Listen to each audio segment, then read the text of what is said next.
time bomb. There is a supervolcano underneath the national treasure that's more than twice the size of the park itself. The U.S. Geological Survey says the volcano last erupted 630,000 years ago.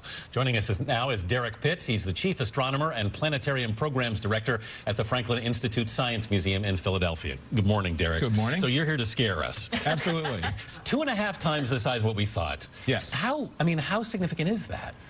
Well, it's really significant because the magma chamber below Yellowstone, it measures about 55 miles wide, 20 miles in length, and it's 6 miles below the surface. This chamber is absolutely packed full of magma, and an eruption from this could really cause widespread destruction all across that region. As if that was not scary enough, some of the experts now are saying they have no idea when this eruption could take place.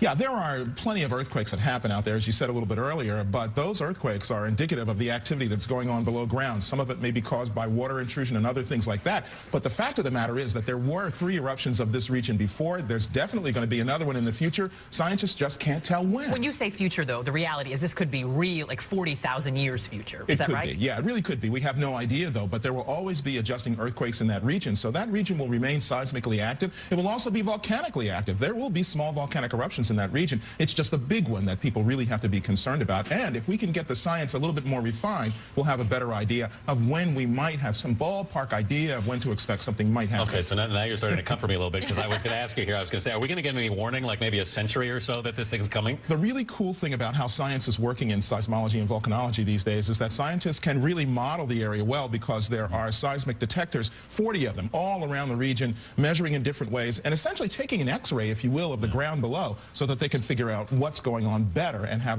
a better way to get a grip on how to say when something could possibly be coming. How were the earlier estimates so undervalued? I mean, how come scientists didn't realize how big that well was? Well, it's very difficult to have any idea of what's going on underground. I mean, we're looking at something that is 6 to 9 miles below the surface of the Earth. It's enormous. We never thought that the magma chamber could be that big, and so we didn't know what the parameters were around which we had to measure. But now that there are so many more sensors coming to the site to be used, you know, the advances in technology and model making and things like that help scientists to get a better picture, so we have a better idea, more accurate than in the past. You hinted at this before, but I mean, what would an eruption really mean?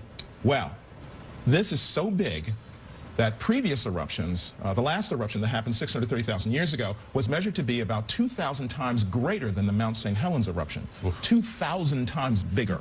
That's enormous. It's enough that the last eruption spread 10 feet of ash in regions 1,000 miles away. Wow. So that's a pretty big eruption. I mean, Yellowstone National Park is also located in a really seismically active region, isn't it? Well, you have to think that the whole region essentially is the basin of an ancient volcano, under which is this enormous sort of chamber of magma that's causing the region to heave up and down all the time. So it is going to be seismically active for a very long time to come. But 40,000 years, Derek, right?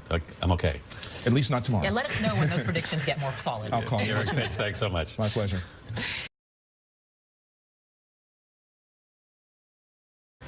Yellowstone National Park could be sitting on a time bomb. There is a supervolcano underneath the national treasure that's more than twice the size of the park itself. The U.S. Geological Survey says the volcano last erupted 630,000 years ago. Joining us now is Derek Pitts. He's the chief astronomer and planetarium programs director at the Franklin Institute Science Museum in Philadelphia. Good morning, Derek. Good morning. So you're here to scare us. Absolutely. It's 2.5 times the size of what we